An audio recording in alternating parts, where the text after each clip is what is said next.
कोयटा में परसों 2 दिन पहले एक बड़ा ख़तरनाक किस्म का धमाका हुआ, हमेशा की तरह फिर से हुआ ये काम। तहरीके तालिबान जो पाकिस्तान के हैं, पाकिस्तानी तालिबान, उन्होंने इसकी ज़िम्मेदारी कबूल कर लिया। लेकिन ये वो वाला काम है, जब भी कहीं पे कोई बाहर पटाखा भी फटता था ना किसी बाहर के मुल्क में, तो दाइश कहती थी हमने करवाया है, ये हमने करवाया है। हालांकि उनका दूर दूर से कोई ताल्लुक नहीं होता था। वो ये क्योंकि जो दहशतगर्द तंजीमें होती हैं उनका काम ही होता है कि लोगों के दिलों में दहशत डालना। तो जाहिर बात है अगर पटाखा भी फटा तो वो यही कहेंगे कि ये हमने करवाया है, ताकि लोगों के दिलों में दहशत फैले।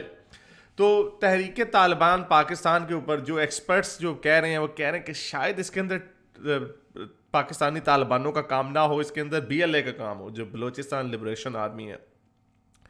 ये 4 बंदे इसके अंदर मर गए क्योंकि उसकी कुछ वजूहात इन्होंने बताई हैं। उसकी एक वजह ये है कि इनको इस बात का पता था, इनको रिपोर्ट थी कि चाइनीज़ एम्बेसडर जो है ये सरीना होटल में ठहरा हुआ।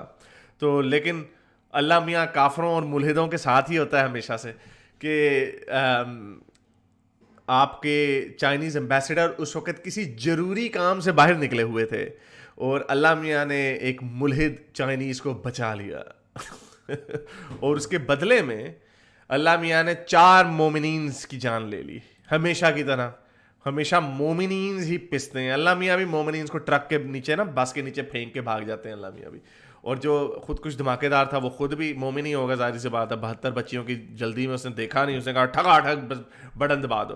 तो ये इन्होंने हरकत की और ये होता रहेगा जब तक इन्होंने मज़हब की शिद्दत पसंदी इन्होंने बढ़ाई या आग खुद ही लगाई। अब ये फायर को कंट्रोल करने की कोशिश कर रहे हैं।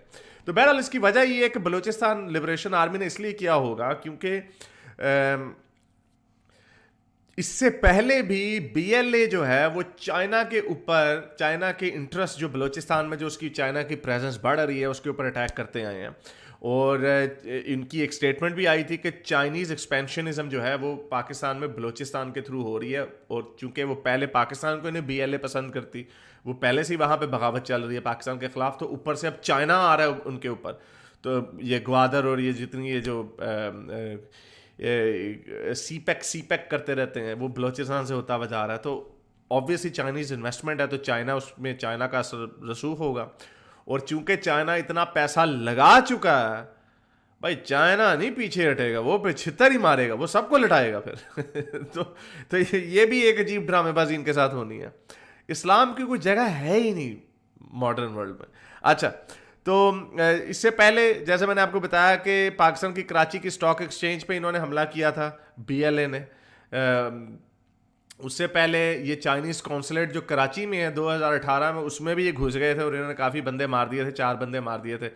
तो लेकिन जो चाइना के जो मुल्हिद एम्बेसडर हैं उन्होंने कहा कि मैं हाई स्पिरिट में हूँ, मेरे हौसले बुलंद हैं और मैं पीछे नहीं जा रहा। तो ये अनफॉर्चुनेटली मोमिनीन्स के साथ ऐसा प्रॉब्लम है कि ये इतनी मार खाते हैं पूरी दुनिया से और दुनिया इनके आगे कुछ भी नहीं करती। यानी कुछ बचा ही नहीं है इनके पास, सिवाय इस तरह की छोटे छोटे ये चवलियाँ मारने का। तो बहरहाल इनका अनफॉर्चुनेटली अफसोस, मुझे अफसोस यही होता कि पाकिस्तान जो एक मुल्क बन सकता था, जो इवॉल्व हो सकता था एक अच्छे मुल्क में, किसी हद तक शायद ठीक है उसकी बुनियादें गलत थी। आपने हिंदुस्तान का बंटवारा किया on the basis of religion, तो ये वो सांप था जिसने बड़े होके आपको काटना ही काटना था, ये होना ही होना था।